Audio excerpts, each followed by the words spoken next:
This Priceless podcast with your man Cam and your boy Lordy, and we back at it again. Back at it with another one. And today we got a special guest. Special guest. All I'm gonna say is because this, all I can say. This man was in the military. Not even the military. My fault. He was in the Marines. That's different. Mr. Royalty himself. Hey, it's your boy Ghanaian Royalty. Follow me on Instagram, Ghanaian Royalty _. You already know what it is. I'm excited today, boys. I'm excited. I'm excited to have you on the podcast too. Thank you. Facts. And just tell the people, what's your name, what you do, you come up, and what you want to present. You feel me? Okay. I'm not gonna say too much because I'm gonna say some of the stuff for when we actually do the podcast. And ask a few questions. But I am a former Marine. I'm a veteran now, and I'm in school for nursing. I also run a car rental business, and I have a few other side hustles as well, which again we'll go into when we do money. But I'm also a poet, and this evening actually I'm gonna do a poem for you guys. So I hope you guys stay in tune, and it's gonna be dope. Now before we get into that poem, my man said he's just, how old are you? 24, right? 24. And just all the shit you just said you did at the age of 24. Not too many 24-year-olds doing that. So I know a lot of 24-year-olds that for real.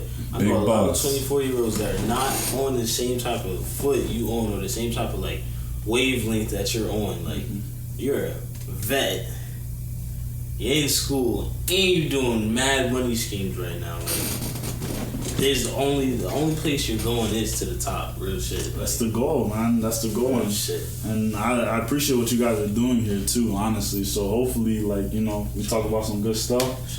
We all gotta bring it up. We all do. Shit.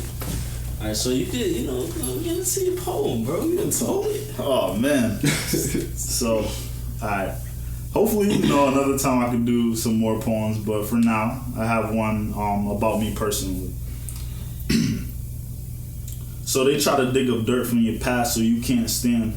So you had to take all the skeletons out your closet with your bare hands. You was trying to be the change the world needed while most of them chilling. Sometimes trying to play everyone's hero could turn you to your own villain, and the mistakes you done made, they haunt you forever. Shoot, you'll probably be turning in your grave. The truth is, you can't please all, but you could be your own pleasure. And even when you could reach past your own heights, sometimes you'll never measure up to who they want you to be and what they want you to see. A clouded mind can only see what it wants to believe. You gained it all, but gave nothing. Now you mistaking your wants for your needs. You threw some at charities, but you still only feeding who they want you to feed. You know you're great. Head towards that path you should follow. You see the gate. It's about time that you've answered your fate. You got the answers we await. Just have some faith. Damn. Nah, that was good, bro. That's a raw reaction. That shit was fire. That shit's appreciate you. It's nigga, my fault, bro. That shit's tough. Cause I just know personally with me, I could just relate to that poem. I just feel it, cause it's I just know what it's like when it's you just put the needs before other people, and then it's you just look at yourself you might be the bad guy, and that's why it's how you said you can't be the hero for no one else. It's you gotta be the hero for yourself before it's you could really be the hero for any other person. What I got from that shit was really to pretty much bite off what you said, being a hero for somebody else, and then when you look at yourself, you're not doing anything for yourself. You're basically you killing yourself while you trying to be the change and be the light for everybody else. Exactly. That shit was hard. I definitely think that was my goal when it comes to influencing people when it comes to these poems, because in that particular moment I was in a really dark position. So one thing how I started this poem with talking about digging up dirt from your past so you can't stand, so you take the skeletons out your closet with your bare hands. That was basically me saying a lot of the times when you're trying to do better for yourself, a lot of people will start throwing in the hate from what you did in the past, trying to make your past mistakes affect you in your current stage. But taking the skeletons out your closet with your own bare hands is just basically you saying no. You know, it's like, it's enough. It's like killing your own self. Exactly. You gotta get rid of the past, because at the end of the day, the past doesn't define you. You know, it's like you define you now. Past, exactly. Bro, that's preach. Damn, bro. It's real as fuck. You got it's anything else to say on that? Yo, that's the truth. It's true, but I mean, to tackle what you guys said, like, yeah, I hit the nail on the coffin with that one, talking about, you know, sometimes playing everyone's hero you could be your own worst villain. You know, you do so much for people, you exhaust yourself so much, and then, you know, you're putting other people's needs before your own. And you have to really ask yourself, like, the only way I can take care of people to the best of my ability is if I'm my best. Yeah. That's the only way. So if anything, I feel like it's selfish for you to give people only half of you. You know, if you want to really put other people first, you put yourself first. So that way you're in a position, the best position you can be in, so you can help them as well, if that makes sense. Like 100%. 100%. Yeah, exactly. Damn. Because it's like pouring into other people's cup, like it's just gonna leave your own cup empty. Exactly. And it's like people might not understand it now, but it's like once you really go through life, and it's like you really try to make changes for not only yourself, but like to like help like bring the people around you to like the point in life where you're trying to get to. It's like you're gonna see how that not fucks with, but just messes with your energy.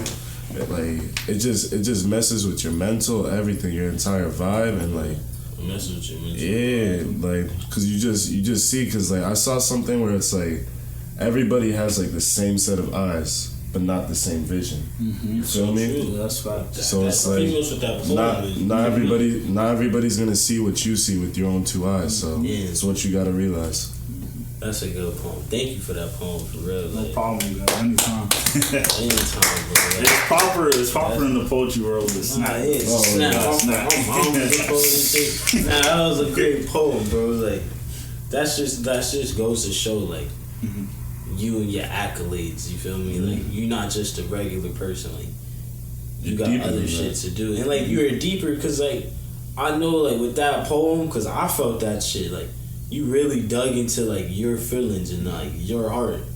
Cause like just by listening to it, I'm not even gonna lie, like I was getting chills. I was like, damn, this nigga it came straight from your soul. Like like I really appreciate that, because like you, like people that I've known longer, like for years, they won't even open up themselves to me. You feel me?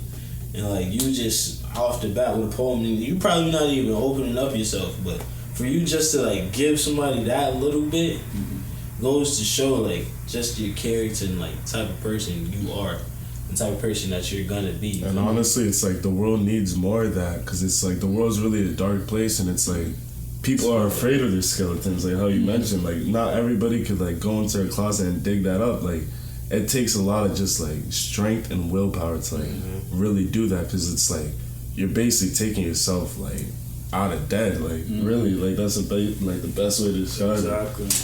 And just to tack on the question for you guys, when it comes to, you know, us talking about like, you know, being in those dark places and trying to combat those things as men, you know, a lot of people have been talking about toxic masculinity. Yeah. So I just want to know, like, what's your opinion on it? You think it's real? You think it's, you know, you agree with it? That shit is real too. Well, so like explain exactly what like toxic masculinity. You talking about like, my fault to cut y'all off, but you talking about like the unfairness of like a man's life. No, so kinda? Or like the limiting beliefs on like what a man's supposed to do, kind of. So that, but just as an example, you know, when you get hurt as a little kid, as a boy, you know, typically speaking, you know, the like parents won't tell you to man up. They be like, oh, you're a man. You're not supposed to be crying. Exactly. So do you think that those ideals that are instilled in men, because a lot of women are saying that it's toxic, that men won't open up, men won't do certain things. I just want to know, do you believe in it? I think there's a point in it? I definitely. Hey, you go first. So I definitely feel like that's definitely a thing nowadays. It's just like, as men, it's like we tend to think like when we express ourselves, it's like we're weaker, or we're like, it's like being vulnerable for a lot of men is hard, but it's like I feel like as men, what we gotta realize is like we're human too. You know what I mean? Like we feel emotions, like even though like we don't feel emotions as strong as like particularly like females do, it's like we still feel like those emotions, and it's like we still feel it deep, and it's like to just ignore those emotions is basically like shutting your heart off. And like that's one of the things I realized is just like everything you do, all your energy, it comes from your heart. Like, and if you shut that off, it's like you're not gonna have motivation, drive, or anything to accomplish anything in this world. That's so true. And like I feel like that's kind of like what as a society, like where it's like we fail, because it's like there's not that many like men like leaders out there that really like advocate and like kind of put on for like just like younger men and like boys that are turning into men, like what it truly means to be a man, you know what I mean? So it's like, but if you think about it, bro, nobody really truly knows what it's to be, like what it is to be a man. Like nobody has that blueprint, because it's different for everybody. Because like you always gotta think about it, like as a man, you always learn, like you learn from the generation before you. Like me, I learned from my grandfather, so like I'm trying to follow in his footsteps. You feel me? And it's like, wait, holding your emotions in, like as a man, it's like it's hard. You feel me? Like it's hard because I had to like really like do this for myself, because like when I was in a dark place in my life, I was like, you know what, fuck that, I'm gonna hold all this shit in. You know, I'm not gonna tell nobody, you know, I'm gonna just walk these dogs by myself. But then I seen myself doing that shit and my heart turning cold. Like I was being mean, I would lash out on people, like just snap, because like my emotions, I never like accepted what happened to me, and I had never accepted my emotions and how I felt. And I was just like, fuck it, fuck all this, I'm the victim and that's it. And then I'm just like, I'm never gonna talk about it. But then like I had to talk about it to like fix myself, and that's what happens. Like a lot of men, they won't talk about it. They'll go to other sources like drugs and alcohol, or like violence. You feel me? Or just walking out on the family. You feel me? Or just walking out.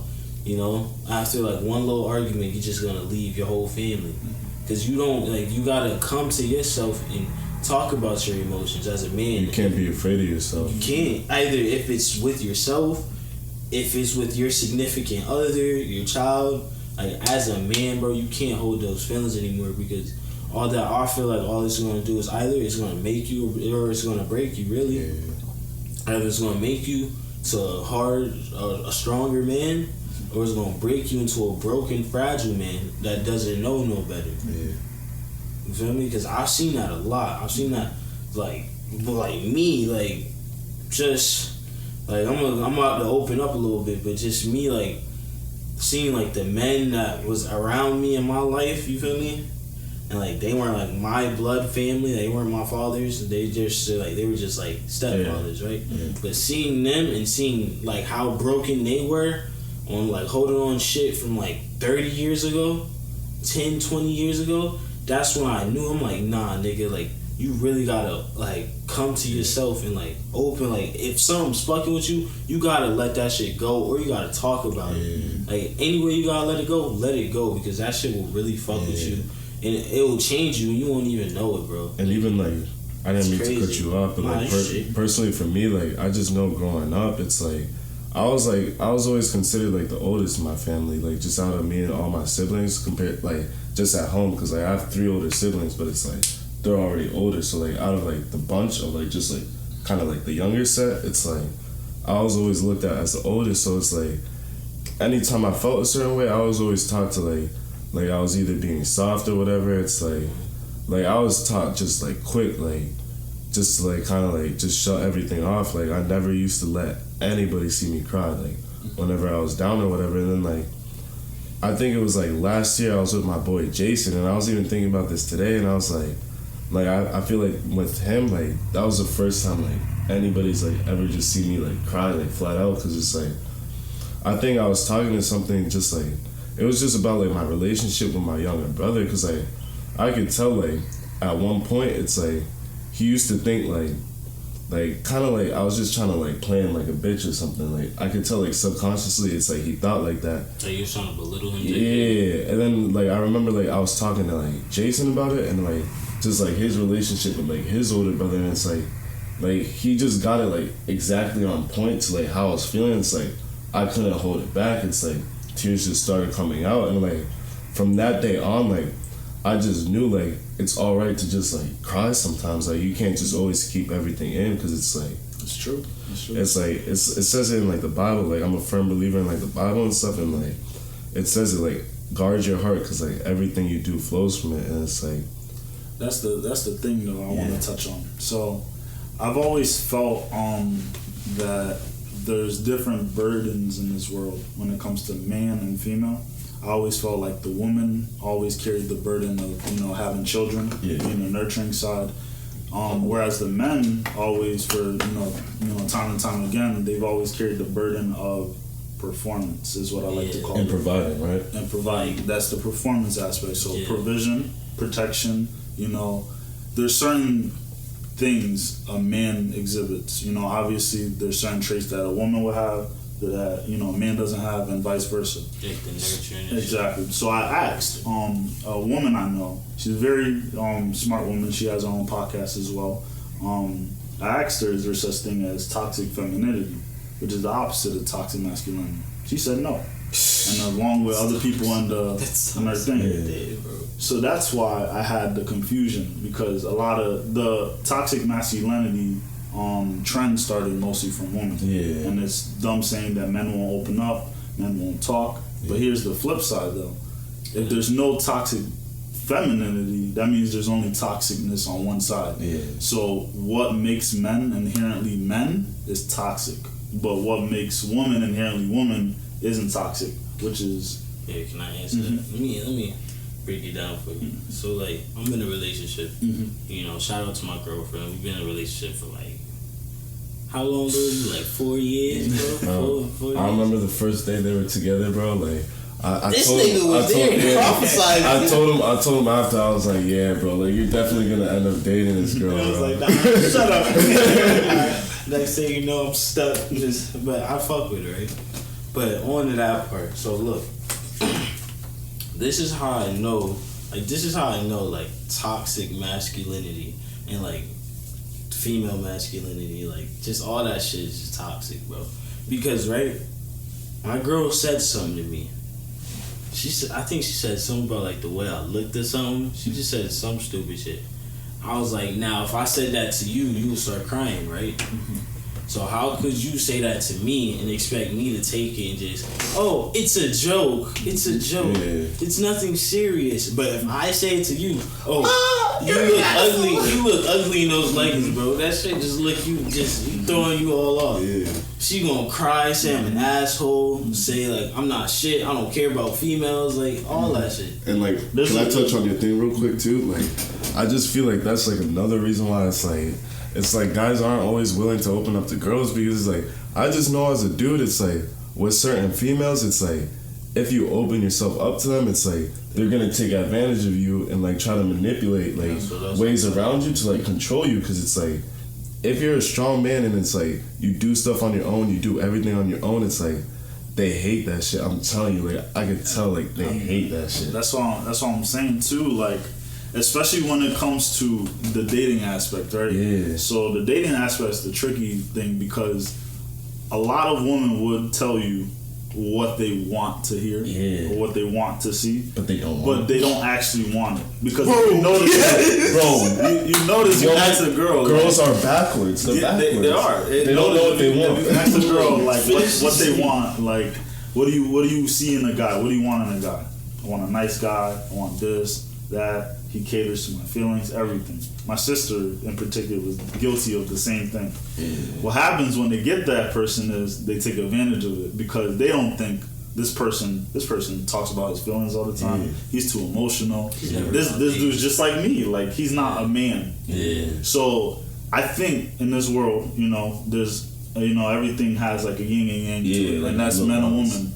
Women are overly emotional, and there's biological reasons why. There really is. Yeah, they're just naturally. And men are less emotional. We're more rational thinkers or logical thinkers. Yeah. Exactly. If you notice the workforce, you see the differences between the two. Yeah. So I think we're just made to balance each other out. I think the only problem is that we're not realizing it. Yeah. So a lot of people think it's a toxic, fight between both genders, but if men started to be more emotional, there would be no one to really cater to the woman's emotions as she needs it. You know what I'm saying? Mm-hmm. So the woman naturally would take advantage of it. Woman would take advantage over a weaker man. Yeah. Bro, Adam and Eve, bro. It's that simple. It's that simple. It's that simple. And Eve. And that's why it's like, especially just like any young advice to any guys, it's like, if you feel like a girl's like just trying to play with you and like, you always feel like she on some type of bullshit, making like everything seem like it's your fault. Like I'm telling you, like that girl's just trying to fuck with your head, bro. Like she's trying to take control over your life, bro, and make you basically submit to her, bro. And like as a man, bro, you're not submitting to no female, straight up. Like I can give you the best advice because like this is what I had to do. My fault to cut you off. No, you're straight, like, bro. You're speaking on it, and it's like in my brain. Like real shit, bro. It's gonna come to a day to where like you gonna be with a girl and she's gonna say something that's gonna like really piss you off. Cause that's what. That's what they do. The shit test. That's what people do. That's what people do. Can't see let that to see how far they can go. See like what buttons they can press. And I'm not gonna lie. Like for me, I let it affect me one time. Now I got a crack in my fucking wall every time I walk in my apartment. There's a little crack in my wall to see, oh shit, I got that. I let a girl make me that mad, and I punched a hole in the wall because she was just saying shit just to make me mad. But that's the thing though, bro. It will happen, because the simple fact is this. If you ever speak to a woman, and you get into like discussions like that, you notice that men tend to be more calm. And women tend to be more aggressive. But they'll put it on you. Like, the reason why, though, is because men were physically more capable. Yeah. There's only one way that they can get their way. They can get their way psychologically. Yeah. So they know what to say and what to do to manipulate you. And like especially if you really just like a genuine dude, they're gonna make it seem like they wouldn't hurt like an ant on the floor. So it's basically, like you're just looking like you're looking at them and it's like you're like, oh, like she's a little princess. Like nah, like she really just like, I don't want to say it, but she really just a slut that's trying to get fucked. That's it. and that's the unfortunate thing. Yeah. Nice guys finish last has been a saying for a reason. It's like oh my god, that's so true. Because like there's niggas out here that just like they not good at all. They assholes. All that shit, bro. But tell me somehow, some way, they get anything, any bitch, anyhow. I'm like, what, nigga? But I'm over here. I'm a good guy, I treat a lady with respect. I open your door, I give you a jacket if you cold. But then you gonna slap me in my fucking face and call me a piece of shit for no reason. Yeah, and that's how. And notice though, if you really notice, if you look around at your friends and you notice the guys that are like the nicer ones. Notice none of them get girls like that. None of them even probably have a kid. All the drug dealers, the basketball players, the bastards, everyone. They're all the baby daddies and everything. Fucking bitches. Like, tell me, bro, that shit is fun until it's not no more. Like, see what I feel like. What life does is right. And I could be wrong, but this is what I'm seeing with my life. It's basically showing me like you really have time for all that shit later on. If you focus what you gotta focus about right now in your earlier stages of life, the rest of your life is lit. You're gonna be straight. Like, the rest of your life is a party. Plus, nigga, it's really like you get that good life, that shit you want when you hit at least like 28, 30, nigga. You feel me? Because you're a full-fledged adult. You live by yourself. All that shit. And you plus, did it on your own. My OG always told me like, you can never lose out. You can never lose out on girls chasing a bag, but you could always lose out on a bag chasing women. That's why it's like, nigga, I lost out on so much money. And that's the crazy thing. As men, you do, like he said, you have time. Because it's not like females where females can. I'm sorry to say it, but guys are so thirsty that they can really get whatever they want. We don't have that same option until we become like somebody. You feel me? So like, you might as well, like he said, bro, you should be chasing the bag because inadvertently you're chasing the woman by doing that. You're gonna get them once you get that bag. Once you get that money, bro, once you pull up in a Mercedes Benz AMG, not even, bro, once you pull up in like a C class, pull up in a little 350, once they just see that, they're like, oh, this nigga got money. But then that's when they start all coming. That's when you really gotta like be on your P's and Q's. Then that's like, oh shit, I got every bitch in the world now, but which bitch is the wife? Which one is worth my time? Like, which one is not gonna fuck me up and just take all my money? Which one's gonna bring my legacy onto my second generation? You feel me? Because how I look at shit is like, so you just gotta look at your basically like yourself like as a kingdom. Like every person got their own little kingdom. Like, so you're the king of your kingdom, right? You need a king, the queen to your kingdom, bro. It's like your queen is gonna have your kids, and your kids is like they're basically like the products. Yeah, they're basically the products of it, and it's like they're your offspring, they're your legacy. So it's like you want to make sure you have the right queen to like lead your children, to lead your kingdom. That's why I'm so particular when it comes to women. Like when I'm seriously trying to date someone, I don't want no woman that's been around. I want someone that can listen. Like she's not like, you know, always trying to fight all the time. That's what attracted me to my girl. Like, real shit. When I first met her, bro, she was like she wasn't a needy type of girl. A pick me type. Yeah, she wasn't a pick me type. She wasn't like help me. She just like, she wasn't that type of girl. Yeah, like, she wasn't like every other girl. Like, I feel like social media really got girls like mindset switched up, bro, even more. When TikTok came out, I swear to God, when TikTok came out, it was like a whole switch with her, like, and I seen it firsthand. Like, she was like so nice, so caring, you know, like. But then when TikTok came and like she was really on her social media shit, then she was like, nah, fuck this shit. Now I have feelings and shit, and it's like, bro, like you've always had feelings, but it's a way about going about like your feelings and your needs. Like, don't yell at me and expect you to get what you want. Don't yell at me and call me a piece of shit and throw me under the bus when I'm the only nigga doing something for you. But I could be treated the worst, right? But then now when you're ready to walk away from that situation, they always come back, oh no, I need you, I want you. It's like, but you didn't want me just 5 minutes ago. Bitch, get off my shoe. Like, real shit. Nah, cause bro, I'm not even gonna lie, like, it's like when I was younger, it's like, I really just couldn't trust a girl for shit, cause it's like, I remember the first girl I messed with, it's like, she straight up lied to me, like, looked me dead in my eyes and just lied to me, and like, I really felt that shit, cause I was just like, damn, like, if I didn't know the person, like, that told me the information and stuff, like, I would have never known she was lying, and it's like, and it's like, after that, it's like, I kind of just closed my heart off, really, just to girls, and it's like, I just remember, I think it was like a year and a half ago, or even 2 years, it was like, I think summer of 2020, like, I met this girl, and it's like, I really fucked with her, because like, I could tell, like, she was a girl that, like, really just saw me for, like, who I was, not, like, my outside appearance, because a girl could see your outside appearance, and, like, she gonna assume me, like, you this way, without even really knowing you, and it's like, with that girl, it's like, I kind of missed out on her, because, like, at that point, like, I just knew, like, I couldn't love her, because it's like, I knew how I was, and it's like, it's like, sometimes you gotta grow with yourself. Like, yeah, bro, because, like, at that point, it's like, I just wanted to be, like, a fuckboy, really, like, I wasn't trying to, like, be committed to nobody, so it's like, I just knew I had to let her go, because, like, I wasn't trying to hurt her, because, like, I knew she was a good girl.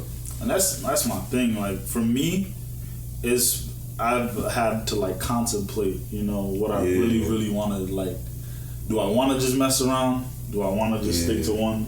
So I had, like, last year, I had, like, a phase where I just was going off. Sorry to say, like, but I know. I just bought the house, and you know it comes with that. You know what I'm saying? So, you know, I was going crazy. Honestly, I was going crazy, and then I finally decided, I'm like, I've had enough fun. Yeah. You know, I had enough, and I feel like, you know, sometimes you gotta get out of you. You know, guys be horny, so I had to get out my system, and now I think I'm finally ready to settle down. So I agree. You gotta know yourself, honestly. And like I know at that stage too, like I was still hurt, and it's like there was pieces of my heart that like I was really just trying to map out at the time. So like I just knew it's like I couldn't give her what she needs, and it's like once I started to realize myself like more and stuff, like started to like really just heal from like my past traumas. That's when like I knew like I don't really want to be messing around with these girls, because like I just seen a lot of shit, and like I just realized like girls really ain't shit. So it's like it's crazy. I'd rather just mess with like a girl that like that's just really for me, and like I'll be for her. You know what I mean? And to be honest, bro,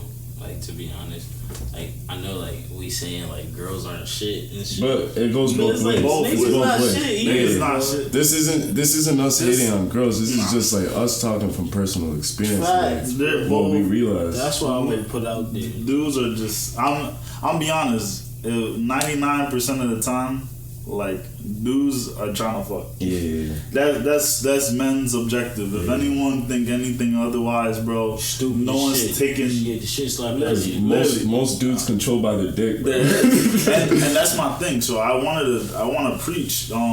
You know how like important it is about like semen retention, bro.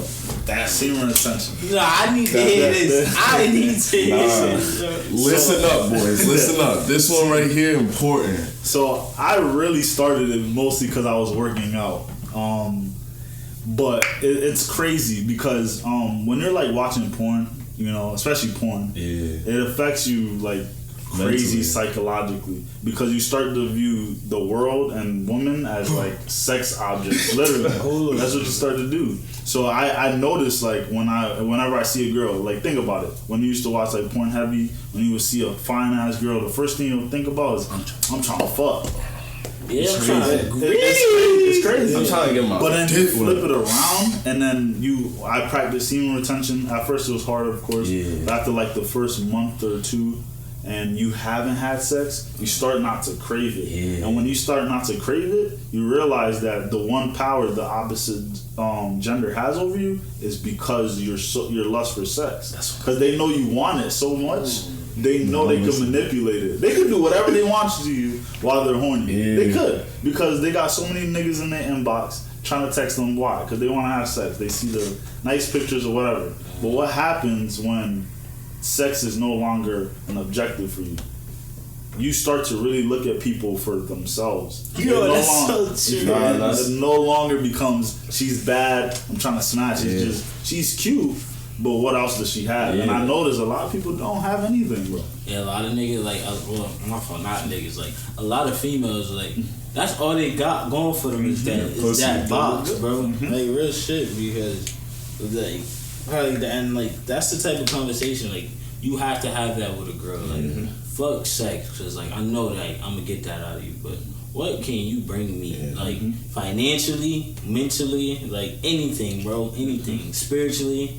All that, bro. Like, how are you gonna help me become a better person, become a better version of myself? How are you gonna help me evolve? You feel me? Cause I'm not even gonna lie, like I did practice semen retention, and like I'm not gonna lie, like I kind of got off of it recently, but like now, like I'm back on it, and like I can tell you, like when I say like my energy is just like at an all-time high, like I'm telling you, like when you be like when you're just always just like beating your meat, doing dumb shit, it's like.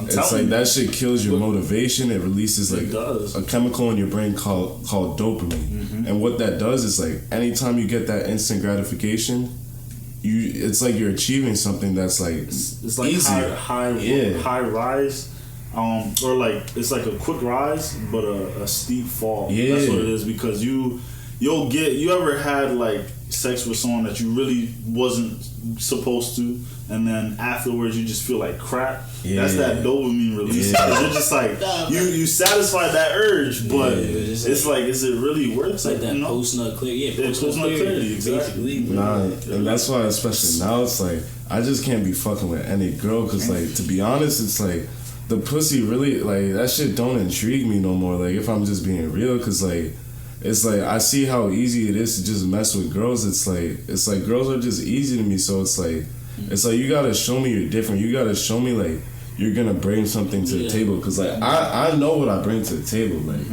that's not me being cocky. That's just be like me knowing who I am as a person. Like I know what I bring to the table, and it's like you gotta prove to me that like.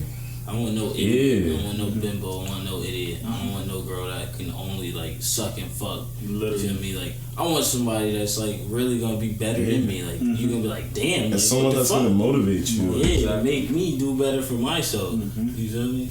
It's good to have that support system. I mean, all I'm saying is like this semen retention stuff is just it's crazy because even boxers, I don't know if you guys know this, but they 2 weeks before the fight, they don't bust nothing. Even Mike Tyson, Floyd, all of them got on that shit. I might do that shit. Muhammad Ali. It's like it increases your motivation too, bro. Weird. Like I'm not trying to sound weird because like this shit about to go on YouTube. But like, who cares, bro? Beating your meat, that shit takes so much out of you. Like like when I was younger, I used to do it just to go to sleep. Yeah. But then I realized, like, nigga, I'm beating my dick too much. Like I'm doing it too much, bro. Draining. Nah, I'm not even about to lie. Like even like this past month, like I think there would be times where like I'll just be tired. Like I wouldn't even be tired. I'll just be up late and I'll just be like, bro, like I'm trying to go to sleep. Like I'm about to beat. And like I know when I beat my shit, it's like I lose that energy and it's like I could go to sleep, like have a good ass nap, but then like it's like when you wake up, it's like you all sluggish and shit, and it's like you can't be like that because it's like.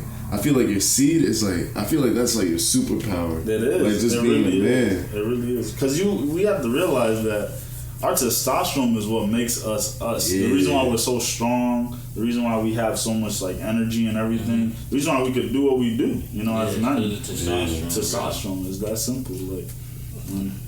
That shit is not free either. It's not free. It come every day. But. We be wasting it too much. That's why even if I'm like in a relationship, like I don't personally, like I wouldn't personally have sex like too much throughout the week. But then you're not yourself, I'm in a long distance relationship, so I feel like that's why I still haven't dated semen retention because like it's just a lot of shit I gotta work out. But that's the perfect time. That's what I mean. Because like I used to do it like when I was like I'll say when I was in school and like. I had distractions in front of me. It was easier for me to do it. Just like now, like I don't got no distractions in front of me. It's like when I get like in that zone, when I get in that mood, it's like damn. But that's perfect though. Let me tell you why. Because you just analyze what you should do. Literally, because when you was in school, you had distractions. So right now, you don't have distractions. You gotta ask yourself why. Why do I have so much time, or why do I have this where I'm so distracted that this is the only outlet? So what I do personally, I try to exhaust myself throughout the day. Yeah. No matter what, I don't try to come home unless it's to feed my dog, but exhaust myself. Even when I'm tired, sometimes I'll just go out still because you do something to get your mind off of it, and then you'll see so much progress out of it, bro. Honestly, and it really, I feel like porn and just all of that, like it clogs up our mind, like OD, like it fucks your brain. It gives us like just this false like reality of the world, like making it seem like sex is what's gonna make you happy in life when it's like sex isn't everything. Like it's not. It's really not. That's why it's important to you just gotta see things on a different scale because like. Everything that glitters isn't always gold, so you just gotta really keep your eyes open to the truth. I like that, Ludi. Everything that glitters isn't always gold. My mom always be saying that, bro. My mom always be saying that. I say that shit a lot. That's real. That's true. So, what do you guys think? So one thing I do like to talk about is the financial aspect. I know you guys wanted to cover that as well. Like on life, just on life in general. I got questions to ask you. So I'm gonna ask you since you bring up financials, bro. So I want to ask you, bro. So like I know you're in the Marines, did your 4 years. Yep. Boom, bow. You're out of the Marines now. Now I know on a lot of I've heard stories I've never experienced. I've never seen it firsthand. I just heard stories that some vets usually don't get, or some vets don't get those compensations, you know what I mean? They don't get what they're owed sometimes. Yeah. And is that true? Yes and no. Like, don't speak. Yes. If you can't speak, no, I can for sure. Yes and no is the answer, because one of the top homeless people is veterans. You know, people know that. Yeah. So you'll see veterans, homeless all the time. So thinking the military is a get rich or get stable quick card, it's not really true. Especially when you get out. When you get out, you're kind of just tossed into the wild, into the real world, and you're older now. It's not the same as being 18 and tossed into the real world. Because now I was 22, and there's no what's gonna happen. Is you gotta make it happen. So, but I would say for me personally, I can't really say fortunate, but kind of fortunate because it's working out in my favor now. But I was a machine gunner. So I used to, shoot a lot, the infantry related tasks, and I hiked a lot. So it was a lot of wear and tear on my body. Yeah. And, that being said, I had a lot of knee problems. I got 2 hernias. So when I got out the military, I was compensated for my injuries while I was in. Yeah. So I ended up getting disability. And that happens to be one of my sources of income, so I'm fortunate for that. That's good, shoot. But everyone that gets out honorably does have the benefit of going to school for free, and has the benefit of not only going to school for free, but they pay you while you're going to school as well. Yeah. So that's what I also have. That's the second one of my income. So people ask me why, I'm good off with not going to school. Well, I have like 5 or 6 incomes, so it's kind of easy, to really become stable. It's not a get rich free card though. Yeah. But if you play your cards right, it gets you stable, but you still gotta work. You still gotta work. Level. You still gotta work. Yeah.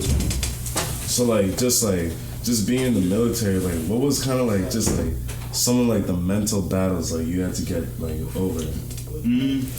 I would say the first steep that I really had to climb was my hard-headedness. Yeah. Growing up in the projects, I grew up a lot more resilient than other people. Yeah. So my capabilities was pretty up there. They were exponential. I had a huge amount of potential. The only thing I lacked was discipline. Yeah. And if the military, it is a disciplined organization. The structures in there are pretty strict. And when I first got to boot camp, I wasn't ready for it. I thought I was by watching it, but I wasn't ready for it. Yeah. And I almost actually got sent home from boot camp. And then, fortunately enough, my uncle vouched for me. He happened to be in the military, so he vouched for me and gave me a second light. Yeah. And through that, I woke up. And I noticed that I needed to make a change if I wanted this, So I implemented that change, and then I started. I had to check my ego a bit, So that being said, that's really that's one of my first hurdles is just becoming disciplined and still overcoming that adversity, because like I said, I was resilient. Yeah. I just lacked the structure, So is that one of the things you that you've taken from back then, and just implemented into your life now, Absolutely. All the things you've been doing? Absolutely. I try to remain disciplined in everything that I do. I think having a solid structure is ideal for anyone that's trying to be successful. A lot of people think you could just have all these waves or just randomly get famous, but the thing is, the people that do randomly get famous, most of them they don't sustain it for long, and that's because a lot of people lack the discipline, and they lack the willingness too. The willpower. The willpower, exactly.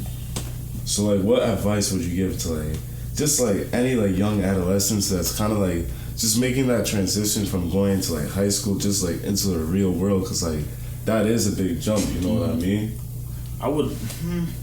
I don't think there's any magic formula to it. Yeah. I think you just have to want it. Yeah. But not only wanting, because we all want, right? Yeah. But you have to be willing to sacrifice for it. Yeah. Because, there's a lot of things that we want in this world.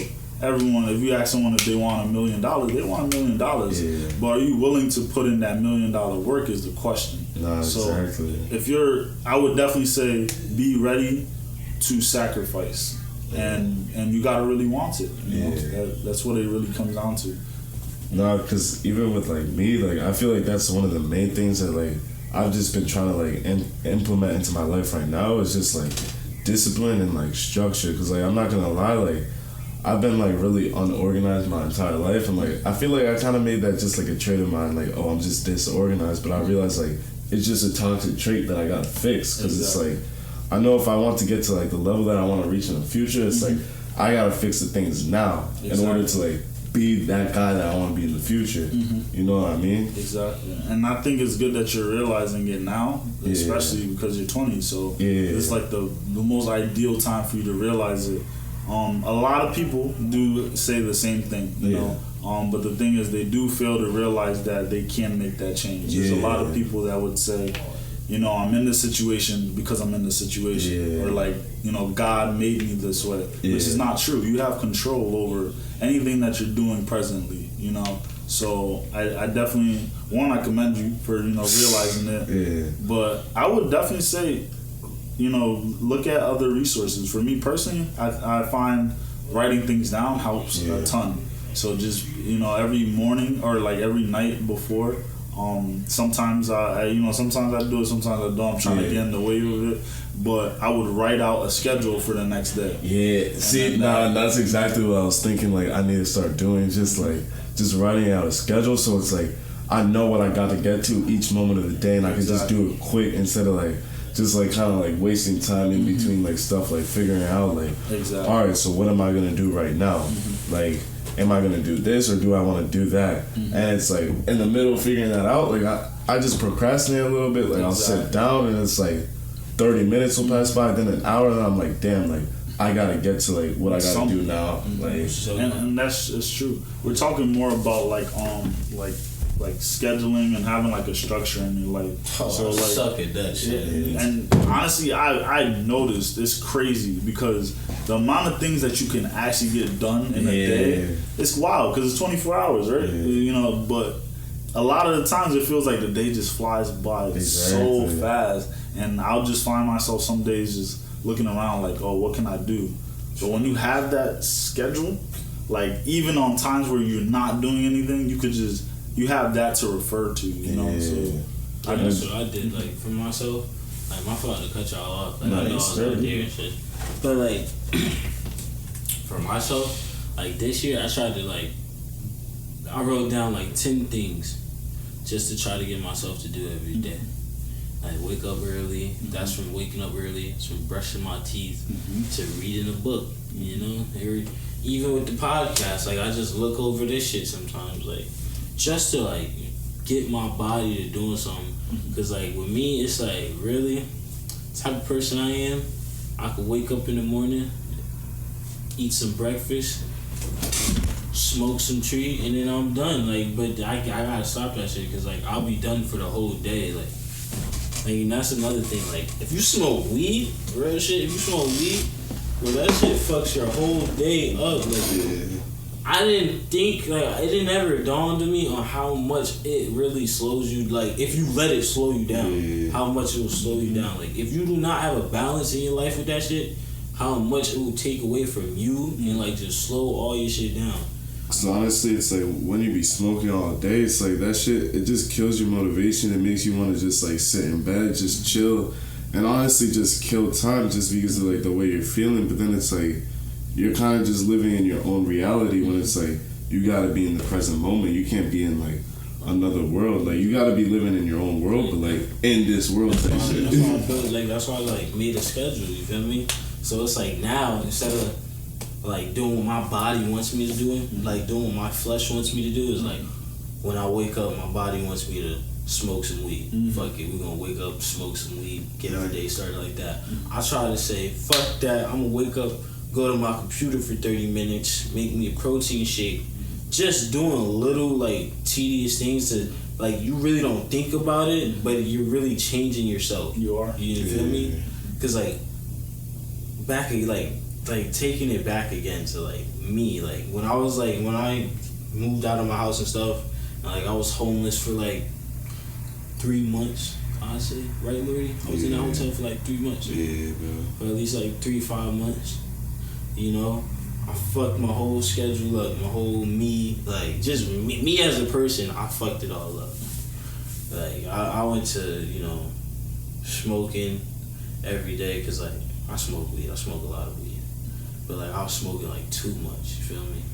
And I was, like, to the point to where, like, I look back at myself, I'm like, nigga, like, this is what I'm doing right now? Like, yeah, bro. What the fuck? But, like, I feel like if I knew, like, what I wanted to do and, like, had a schedule, you feel me?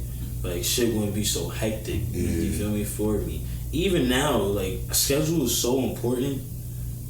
Niggas don't even realize that. Like, it's so important just to have a schedule. Like, I'm glad y'all talking about that. And I'm not even gonna lie, so like, like, past 6 months, like, I would say, like, just, like, kind of during the summer, like, I'm not gonna lie, like, I was just a little depressed, and not even, like, a little, I was depressed, like, I'm not even gonna lie. And it's like you just stop doing shit that you know that you gotta do, and then it's like, once it's like you get out of that little depression, that little funk, it's like, it gives you time to really just, like, look back at everything and just kind of, like, rewire and be like, alright, like, I gotta do this now. So it's like, I don't ever get in, like, this position again. And it's like, that's why I feel like trials and tribulations, it's like, everybody gotta go through something just to, like, elevate. Because it's like, if you don't go through hard times, it's like, you're not gonna know how to maneuver around, like, just, like, all the bullshit, like, that's in this world, you know what I mean? So I agree. I say sometimes trauma and, like, and it builds you. Trauma, bullying, all that stuff. Yeah. Like, I hate to say it, but it builds the fuck out of you. It's good, you know, because it builds character. Yeah. And it doesn't build, like, a shaky character or, like, a weak character. It builds someone that's been through that adversity and pushes past it, you know. So it really puts you into the, when you get to the real world with those type of traits just inherently in you, you just become, it feels like you become unstoppable. Yeah. Because there's really nothing to hold you back, you know. That's like on top of, like, how you said, like, bullying and shit, like, one of the people in my life, probably the strongest person I know is my sister. Is my sister, right? Like, the shit she did, like, just, like, her whole life story, like, if you ever get a chance to meet her, bro, just ask her about her life.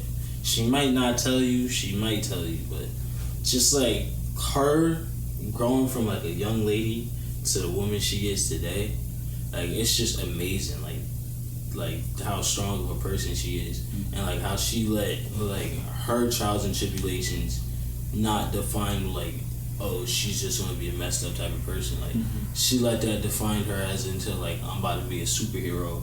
I'm about to show y'all who I really am. Exactly. Feel me? And that's what I feel like a lot of people gotta do. Like, like with me, I was stabbed at, like, 18, 19, I think. And it's like, I could have let that, I'm not gonna lie, at first, I did let that shit fuck with me, because it's like, nigga. It's only natural, bro. Yeah, it's only natural. It's like, because I was like, bro, mom, stepdad, he poked me with a knife at fucking 18 or 19. It's like, you're still basically a kid back. But I was right out of high school, literally, like, I'm about to go to college, like, a couple months before I'm, like, in college, doing my own thing, nigga, going to MCC and shit, you know, not being bothered with people, I get poked. And I was just like, now there's a reason why this shit happened to me. So am I gonna let this shit just sit here and me wonder for days and years on, like, why did this shit happen to me? Why did all this happen to me, Cameron, out of everybody? No, I was just like, look, niggas, this shit happen every day. Like, who said it? In that movie, Paid in Full, I don't know if you've seen that movie, with Cameron and, like, with Mitch, what he said, Money Making Mitch, or was it Rico? It was Rico. He said, niggas get shot every day, B. You'll be alright. But that shit is so true if you think about it. That's true. Niggas get shot, die, stabbed, anything, every day. That shit happens every day. Bad shit happens every day. You gonna let that one moment define who you are for the rest of your life. And a lot of people, bro, would, you know, commend you because you didn't let it, you know, hold you back.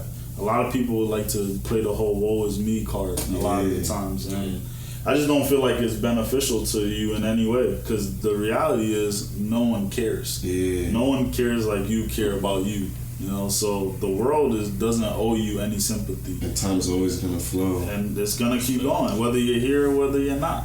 No one truly cares. Yeah. The only thing you can do as a person is care for yourself. Yeah. You know, you gotta care enough to keep pushing. You gotta care enough to work on yourself, to want to better yourself. You got like I forgot who said this, but you gotta make them listen. Yeah. You know, if you really want people to hear you, you want people to care, you gotta make them care. You gotta make them listen. And even like adding on to what you say, like I feel like if you don't believe in yourself, it's like nobody in this world is gonna believe in you to like be somebody or to like do anything productive. That's why it's like the number one thing is like you just gotta, if you have a dream, it's like you just gotta ignore what like anybody says, like whether it be family, friends, anybody, like you real shit, you just gotta say fuck them and just keep like a tunnel vision on like what you want to get to, because it's not everybody that's gonna see what you see, and it's like you're the only one that can see what you see, and it's like to make people believe, it's like you gotta make shit happen. You can't just tell people shit's gonna happen. You gotta make it happen. Nah, that's what I realized. You really do, really do. Wow. Like, oh God, bro. That's basically what you gotta do. If you want somebody, like, if you want a group of people to follow you and support you, you gotta show that group of people that you follow and support yourself. You gotta give them a reason. Like, you got literally in everything, yo, in everything, like in life. My mom always told me, like she always talked about this whole marrying thing, you know? Yeah. And for the longest time, she was, you know, kind of questioning me on the type of person I want to marry. Yeah. All these qualifications I had. She's like, why do you deserve that? You know, like, who are you? And the reality is, who was I? You know? Yeah. Who was I? You know? Nah, even my cousin said that to me too. She was like, who are you? And I was like, it might not seem like anything big right now, but like, I know what I'm gonna get to. Exactly. You just have to, you gotta believe in yourself, because if you don't, then the whole thing is literally pointless. Nah, and even like with like back to relationship stuff, it's like I even feel like when it comes to girls, like before even just like love, I feel like with me, it's like the two most important things is just trust and loyalty. Cause like I know if a girl don't fully trust me, it's like she just gonna do some like she gonna do some stupid shit. You know what I like, not to cut you off. Oh, nah, you straight. Instead of trust, I like respect. Yeah. Cause I feel like a girl that respects you won't ever do anything that will disrespect you or the relationship. And it's like even if she feel like the need to like leave you or whatever, it's like she gonna be respectful enough to like tell you that straight up instead of like doing some sneaky stuff. And it's like you just always got to be able to see eye to eye, because if you never see eye to eye, it's like there's no point in being a relationship, because a relationship's like a union. Exactly. Like if you guys always argue and shit, and you guys it's about the smallest shit, bro. But if you niggas always like down each other's throats, it's not worth it. Like don't waste your time. Yeah. You guys want to get married? Like at first, I'm not gonna lie. Like when I was younger, I always told myself, I was like, nah, like I'm not gonna get married. But like now, like just after kind of seeing like how girls are and stuff, like I'm like, nah, I need a wife. I wouldn't mind it, but I feel like we would just have to be like everything has to be right. Yeah, and it's like she gotta be willing to like trust, and like how you said, respect. And it's like loyalty. And like those are the three things that come before love to me. Because it's like if you don't got any of those traits, it's like it's just not gonna work out. That's what I realized. The word love is overrated. Fear. Like I'm not like when I say fear, I don't mean like be scared of me, but fear the fact of like losing me and like losing my value and losing like. But that's where the respect comes in. Because respect is all that. It's just like seeing somebody's worth. But think about it, right? Think about it. People respect you in this world, but they'll still do you dirty. But when somebody is scared, they don't respect you, bro. It's as simple as all right, so if you're not, so you're telling me, so that's like school bullies, right? Yeah. It's like school bullies. Why did they always have nerds give them homework and stuff? Because they feared. They had fear. They had this nigga is gonna beat me up if I don't give him something. But here's the thing, though. I'm not gonna respect the power, though. Yeah, that's what I mean. Respect the power. I respect my power. Like fear me and my power leaving. Like, cause that shit will be out the window. Like, that's how I see it. Like but it's I'm a wait. Like, I'm not gonna rush into anything. Cause like, I'm not really even looking for anything right now. Cause it's like, I got my heart broke, so I'm just like, nah. Like, I was like, this is why I don't be messing with girls. Like, I'm just about to take time to myself and just like, just do me, work on me, and get to my bag, and make sure my people's straight. Exactly. I hope our generation can do it a little bit better. Yeah. You know, because the generation like right before us failed horribly. Yeah. Like the whole, especially our community. You know, like the black community. Yeah. What you mean about like family aspect? As far as like, so I think relationship aspect. We marry at the lowest rate. Yeah. Like we're the lowest rate to get married for black people. Like to get like, and we have like, the highest divorce rates. Yeah. You mean like, when you say marriage, you mean like 2 black people getting married? I mean like only 23% of black women will ever get married, and that's crazy. Yeah, that is crazy. That's crazy. Because you go to other cultures, they're marrying crazy, and you gotta ask yourself like, what are we doing? Yeah. And back in the day, it's crazy that we forget where we come from, though. Yeah. You know, because we're in a society that's like more liberated, and we have more rights, more freedom. We, technically speaking, have the same rights as even a white person nowadays, right? Technically speaking. But even with that, though, what are we really doing with all? We have hundreds more rights than our ancestors. Yeah. How do we have? But it's we're still enslaved if you really want to think about it. But that's the problem, though, because we have. How can a generation with the most liberty, the most technology, the most access to anything be the worst and the failing generation? You know, how are people stronger with less resources back then than we are now? And you gotta really ask yourself. And you know what I feel like? I feel like just like as a society as a whole, because like I even was like writing this shit down the other day. Like I really just feel like we hold on to like the limiting beliefs of like the past. Like we don't try to advance as a society and try to like, because it's like we're humans. It's like we're a species. It's like we're meant to evolve. But it's like I feel like as humans, it's like we just kind of stayed the same throughout the years. When it's like we don't know what we could do. You know what I mean? And like I feel like we don't really take that time to like try to see how like we could just make the world a better place as a whole. So it's like we can make the world a better place for like everybody, because it's like everybody shares the same fate. Like we're brought into this world to live and we live to die. So it's like we're all equal. So it's like I just feel like just as a society and as a country and just like as a world, like we just gotta do more to just like bring the world together, you know what I mean? Definitely do gotta do better. The problem is there's so many divides. Yeah. You know, there's the U.S. versus other countries. There's black versus white. There's Hispanic versus Mexican. There's so much. Even in our own race in itself, bro, black there's black. There's dark skin. There's light skin. It's American. And if people could just see the bigger picture, it's like they would see all past that. But it's like that's the thing that's wrong with the world today. And like it's the reason why it's like you see everybody just hurting everybody today. Bro, you can tell, like, bro, the way the world is going, bro. I don't even know what there's like really to live for, nigga. Because if you want to be technical, bro. Niggas are doing everything. They're stealing, killing, shooting. Like, New York is a scary place to go to, bro. Like, it wasn't that bad like a couple months ago. You feel me? Hartford is worse than Brooklyn. Yeah, it's bad right now. How is Hartford worse than Brooklyn, New York? You feel me? Like, because it's just like, I feel like the way the world's going, bro, nobody sees like any good in anything right now. Nobody sees like any light. Yeah. Think about it. We got hit with COVID. That's what I mean. Like, that's why you just gotta be your own light, bro. Because it's like if you're your own light, it's like you could be a light for other people without even realizing it, bro. So that should be like that should just be something that drives you every day. That's why I always try to keep myself happy. Yeah, bro. Keep my shit sane, you know. Like, that shit is hard. I'm not gonna lie. Hold up. So I wanted to touch on something. So, depression.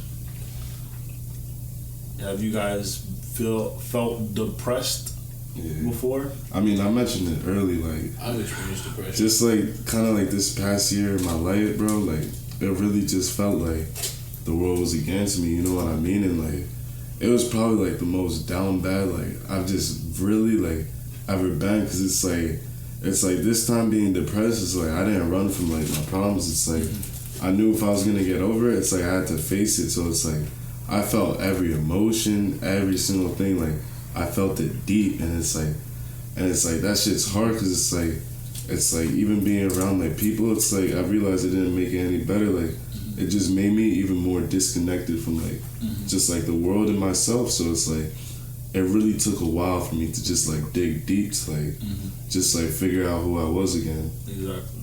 I feel like depression is really weird though, and the reason why I'm saying that is because depression as a state is like any other state. Yeah. You know, happiness, sadness, whatever. Like it's temporary. Yeah. So the state of being depressed is a little. It's really tricky because I don't feel like I've went through depression. Yeah. You know, but I think I have been at a point in life where I was depressed. Yeah. I think when you allow yourself to seep into that depression is where it becomes really bad. Because let's really think about it. Like the outlets for depression or like the fixes for depression nowadays is just crazy. Yeah. So people tell you to go to therapy, and therapy is supposed to help. But what do you do at the therapist? You sit there, you talk about the same reason why you're sad. Let's say someone died in your family. Now for 2 hours a day, you're going in there talking about the death of the person, and then it's supposedly supposed to be better.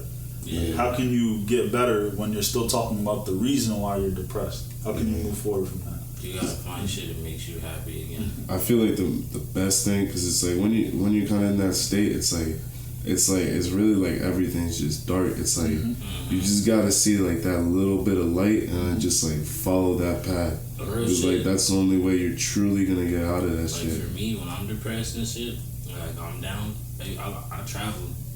Shit, I'll go out of town, or like I'll just go for a drive or some shit. I just like seeing different shit. Exactly, and you act on it, which is like it's good because a lot people don't realize like your body is crazy. Like it's extraordinary because the things it'll let you know before you even really know it is just wild. Because before you get in the state of depression, what starts happening? You got mood swings, you're a little grumpier, tired, your body's telling you what's about to happen. It's about to happen. Just like anything else. When a girl's about to get her period, she starts to get cramps, that's her body telling her like you're about to get your period. Your body notifies you. I think just people do a horrible job. Us people in general, we do a horrible job of listening to our body. But the scary thing is, bro, is like people also do a good job at hiding it too. Yeah, they do. Feel me? Like when I was depressed, I hid it. Like there's been a lot of times where I've been depressed. Niggas will never know because I'm always smiling or I'm always happy or I'm always trying to like crack a joke or something. But I'm only doing that to help me, to make me feel better.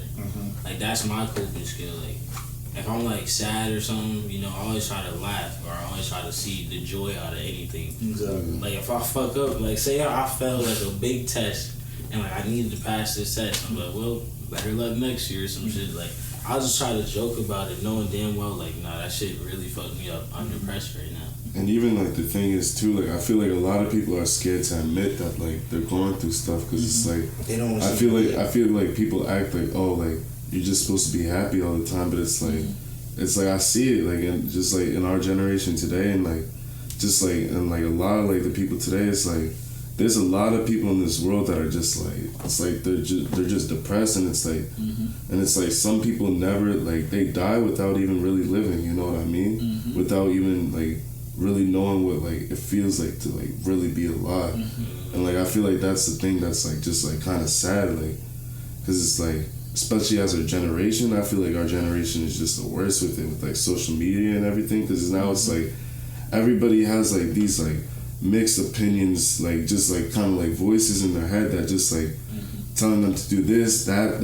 It's like they're never going to be able to get to like the root of the problem that's like causing them to feel that way. Exactly. And like I said, bro, like it really just comes down to being attentive of your own self. You have to be attentive, because at the end of the day, I personally think depression in itself is somewhat non-existent. The reason why I say that is because I think it is possible to feel depressed. I think the state of depression, though, however, is a little bit overhyped than people make it seem, because they give you drugs, to try to combat depression, which makes you more depressed. Yeah, that's all they do. Because now you're on drugs. That's all they do, bro. But think about it.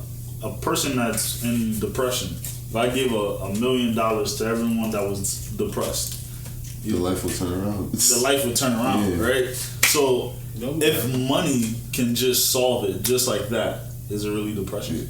Because you have to ask yourself that. Is it like, is it depression because I can't do certain things that I want to? I feel like it's like a lower state of consciousness. If that makes sense. It's not depression. That's just you being down on yourself. Exactly. But a lot of people get diagnosed with depression for being sad, or being depressed, or just not even, bro. It's just like going off what you just said. Like, if money does that, that's just you not getting everything that you wanted as a child or as a person now. Like, that's just you being like too needy, or like. The thing is, bro, for some people, for most people though, bro, people like, just want freedom, and it's like to have freedom, you need money. Think about it. If you gave every lame dude, every depressed dude, a blue check on Instagram, $1 million, and a mansion, they're gonna think they're lit. I'm being honest. Like, you would solve. I'm not gonna say everyone, but you would solve 90% of depression. But even still, like you just said, like with that, exactly. It's not. I feel like once they get that, it's like they're gonna be happy for a while. Then it's like it's like they're just gonna go back into just like that lower state of consciousness, because it's like I feel like every person has a purpose in this world, and it's like, if you don't know what your purpose is, it's like you're never gonna really know what truly makes you happy, and like what's just gonna be your fire to like just keep you alive. That's why like I feel like, especially just being young, like it's important to just find those passions, those joys, like stuff that just like, your purpose makes life like bright for you. You know what I mean? Literally, I literally I actually talked about this in a poem.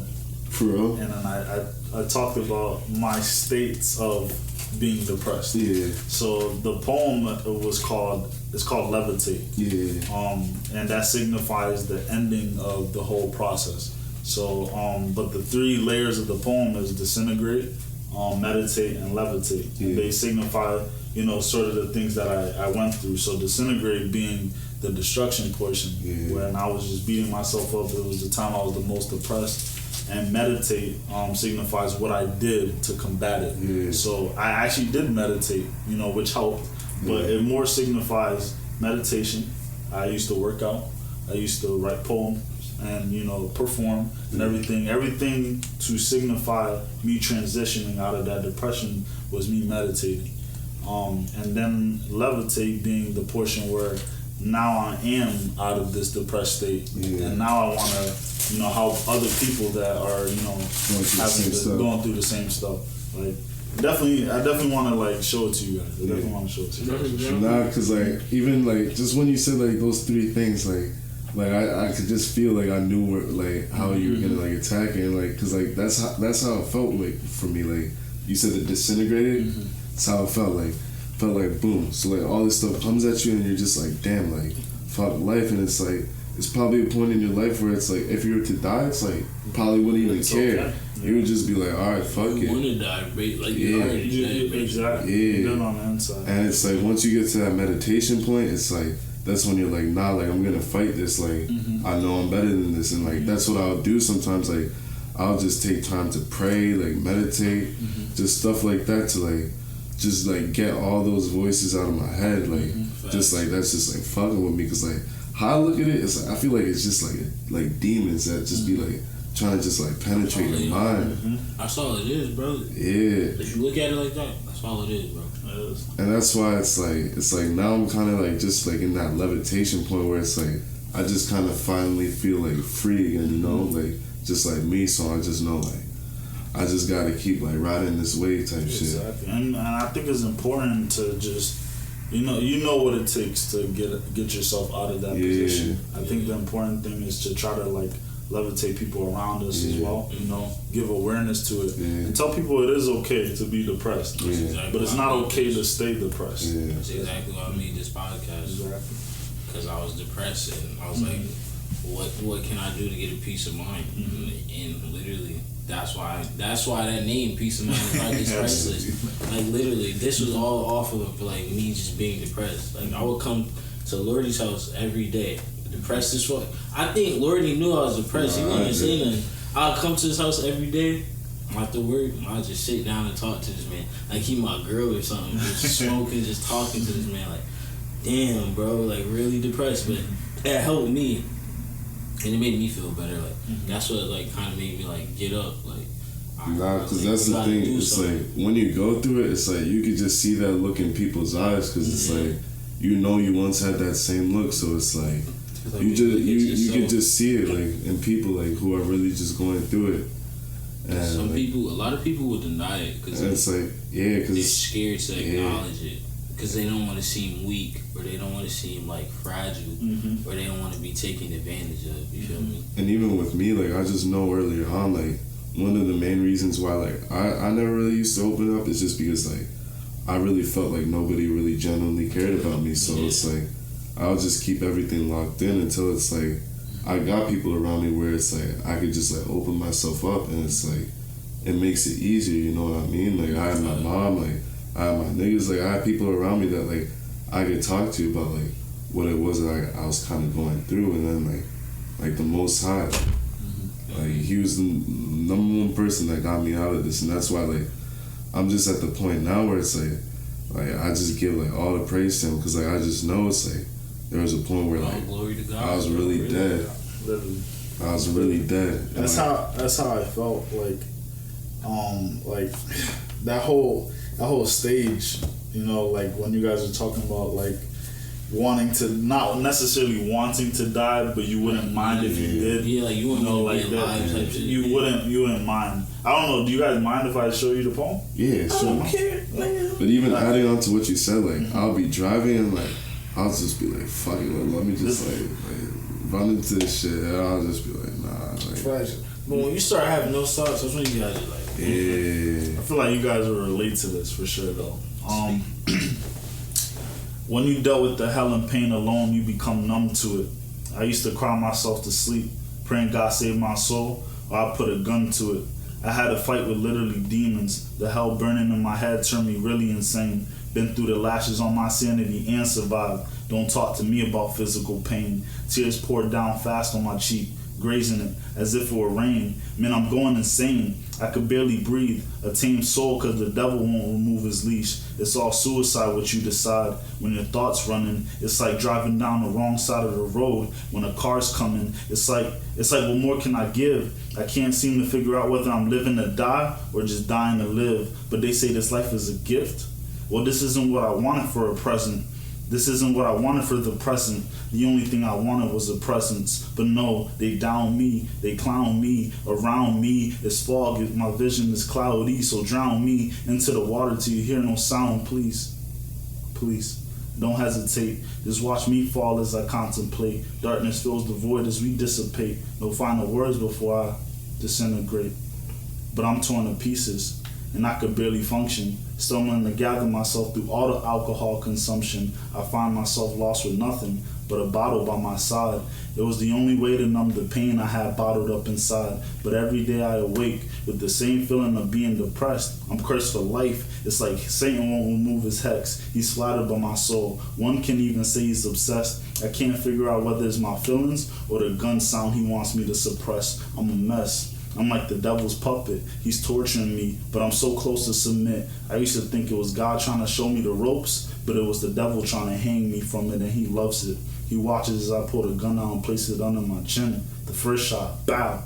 It's just a warning shot for my upcoming sin. The second shot, bow. Now I'm dying from within. But then a flicker of light shines and destroys the darkness consuming me. And through the depths of my grave, I hear my eulogy. All the pain was starting to cease. Let me express my life in a peace as I search my soul for inner peace. So now I meditate.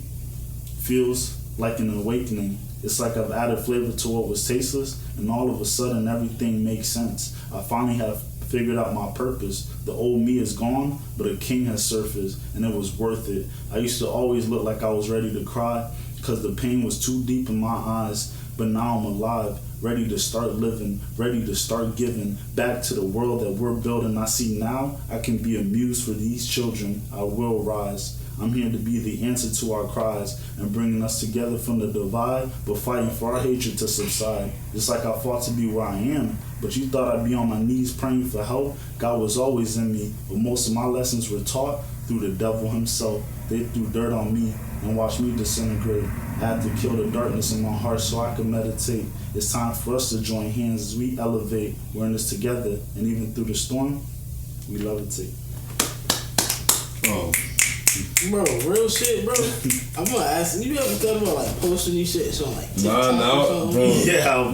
Now I see. Now I see why Ladina used to say like your poems were fire, bro. Because like, bro, like I felt that, bro. Because like that's really how it felt, like, bro. Like you just did. Like, I used to explain like 3 years of my life. To like I used to deadass tell myself that like yeah, the devil got me. The devil really got me. Like. It's like, and like, I used to think there was no getting out of this because it's like, just everything that was coming, like it was just like, it was too much. It was just too much for me to even want to feel. Like it didn't even feel real. Like, and it's like when God pulls you out of that, that's when like you just realize like it's just a phase. Like it's like there's a season for everything. Like that's what I realized. Like when it rains, bro, like the sun's always gonna come out. It's always gonna shine.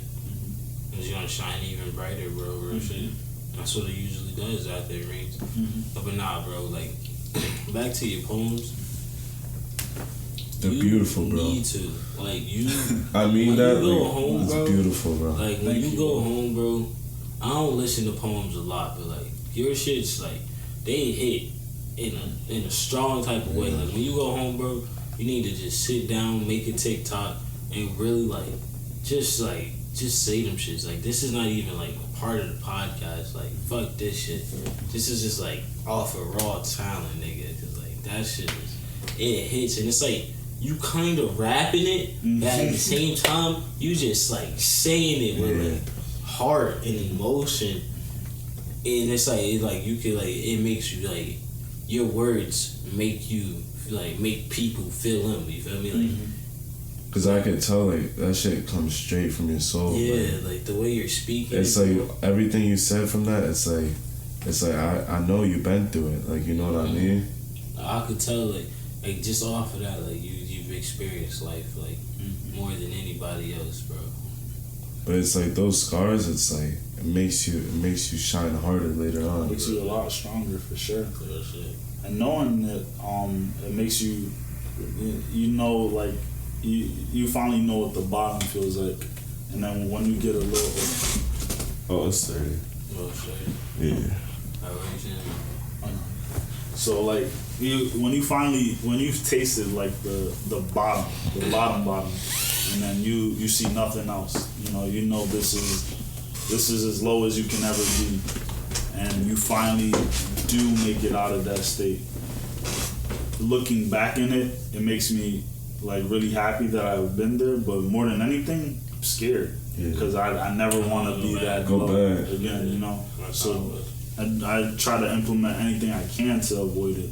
Like even through that stage, I had like a little light at the end of the tunnel, like you said, a little light that I thought was light, and it ended up stabbing me in the back. So one of the references I made in the poem was I used to think it was God trying to show me the ropes, but it was the devil trying to hang me from it.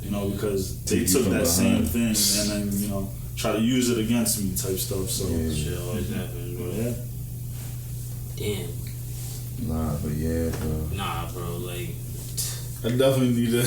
That's why I need to definitely make a TikTok. You need to, bro. Shout all your shit out again. Yeah. just so the people know. It's at Ghanaian Royalty _ on Instagram. Ghanaian Royalty _ That's the truth. Y'all remember that name? I'm telling you, there's something about Ghanaians. That's the truth right there. That's the truth right there. Royalty, like nigga, the bro, like It's my fucking that poem you just said, like, real shit. Nah, but bro, like, I feel like you don't even realize too, bro. Like, even when we were like younger, bro, like we would just always go like to like the basketball camps and shit, bro. Like, I always used to look at you like a big bro. Like, you don't even realize, like, bro, because like I'm not gonna lie, like even just going there, bro, like I used to be intimidated by like all like the older people, but like when I was with you, I was like, nah, like they try some shit, like I know he got my back, like nobody fucking with me. Oh, those basketball camp days was, man, it actually grew me a lot though. Surprisingly, it grew me a lot. Yeah, all the. Nah, cause bro, those coaches, nigga, like I really fuck with them, like heavy, bro. They care. That's what I mean, and like they're real, genuine people, bro. I feel like I didn't get what I should have got out of it though, because I was still battling, you know, the resentment for my father. Yeah. So I constantly put that in everything. No, so I never really really got the full effect on it. I couldn't even really, like, basketball, I was good at basketball, but I could have been better if I really... Nah, bro, because the way I pictured you, like, I pictured you as, like a college type nigga, because you had, like, the height and everything for that shit. I probably could have played. Because you were even bouncy back then, too, low-key. I be telling people that I had hops. Yeah, you were bouncy. I don't know where the house went. And you were just, like, lanky as hell. I was really... But you still are lanky, because it's like, you still got the height and shit. These I finally put some weight on them. Yeah. Damn, bro. That was a good podcast. Real shit. I think that's perfect way to end it. Mm-hmm. Real shit, bro. You know, once again, Ghani and Rosie. Mm-hmm. You know, real information cannot be disclosed on the internet. But yo, like, thank you for being on the podcast. No problem. You more than welcome to come back, cause like real shit, I was barely even talking, bro. Like I was barely even talking, cause like damn, that shit was just I real talk. I wanted to listen, like I just wanted to be a student, like.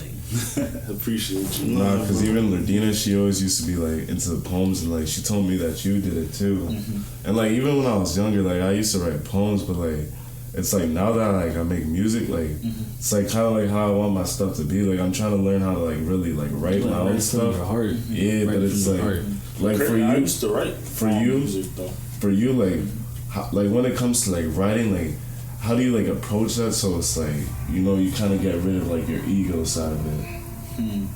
So what I like to do is I like to challenge myself, because I feel like I'm pretty, when it comes to certain types of poems, I could be arrogant. When it comes to like love poems, I know I got it like that, so it's never really all my effort. It really isn't, because I think it's easy. But I like to challenge myself, so I'll ask people for, you know, different topics, and then I like to talk about just what's going on in the world. Yeah. And when people give me topics like that, that's what I go with. People have given me racism. People have given me woman, as far as like body shaming. People have given me. I can write about things that I'm not going through. I don't tend to write about things I'm going through most of the time. Yeah. I tend to just talk about other stuff. But it's like the stuff you go through that just like helps that you. That shit just hits different. Those ones hit different because it's coming straight from the heart. You know, those ones coming, because that poem itself, it's long, but it took me 10 minutes to write. I swear it took me 10 minutes because it just poured out. I know what you mean. It's like you just writing, then it's like you can't stop. Yeah. You can't stop. All right. Just say goodbye. So all right, so we're gonna wrap up the podcast. Just say goodbye. Goodbye. Just stop it. We can keep talking, but Lord, click it.